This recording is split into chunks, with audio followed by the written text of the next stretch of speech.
বুধবার বিজেপির ঘোষিত কর্মসূচিতে যোগদান করেছিলেন বিরোধী দলনেতা শুভেন্দু অধিকারী। আসন্ন উৎসব থেকে শুরু করে আরজিকরের ঘটনা এবং বিধানসভায় বিনীত গোয়েলের প্রবেশ করাকে নিয়ে চাঁচাছোলা ভাষায় রাজ্যকে আক্রমণ করলেন শুভেন্দু অধিকারী। আগামী 15 মাস মমতা বন্দ্যোপাধ্যায় একটা স্বস্তিতে থাকতে পারবে আর ভোটে হারিয়ে সব সমস্যার সমাধান। ওরা উৎসব করবে তো, ওরা হিন্দু নয় তো। আমরা পুজো করব, ওরা উৎসব করবে। মমতা ব্যানার্জি কবে সত্যি কথা বলছে? আপনাকে বলি, তথ্য প্রমাণ লোপাট্য প্রমাণিত। আমি সুপ্রিম কোর্ট চলছে মন্তব্য করব না। সুপ্রিম কোর্টের চিফ জাস্টিসের বেঞ্চ বলছে আমরা স্তম্ভিত, আমরা ডিস্টার্ব। রিপোর্ট দেখার পরে আমরা সবাই ওয়েট করছি, রিপোর্টটা সামনে আসুক। আসবে তো আজ নয় কাল, বিএনএসএ আছে, সব রিপোর্টিং পাবলিকলি করতে হবে।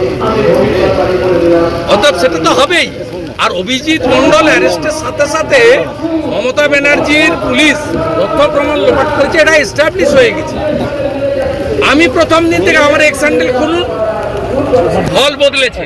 এ পাপ যা করেছে বোনের সঙ্গে, এ ধ্বংস হয়ে বিধানসভায় বিনীত গোয়েল গেছিলেন গতকাল নির্মল ঘোষকে সিবিআই জিজ্ঞাসাবাদ করেছে। সেই তথ্যটা ভায়া হয়ে আজকে জানতে গেছিলেন, ওকে জানানো হলো। নির্মল ঘোষ যে যার ঘরে ঢুকেছিলেন তাকে জানিয়েছেন, আর উনি আজকে উনাকে ব্রিফ করে দিলেন। ফোনে আর রিস্ক নিচ্ছে না। আমি বলছি তো, যার ঘরে ঢুকেছিলেন তিনি নির্মল ঘোষের কাছ থেকে খবর নিয়েছেন।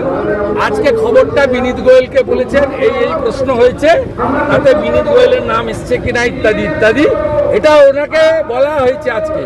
এবং এই সম্পূর্ণ পরিকল্পনাটা মমতা ব্যানার্জি করেছে, তার নির্দেশ পালন করেছে। বিনীত গোয়েলও পালন করেছে, যার রুমে ঢুকেছিল তিনিও পালন করেছেন।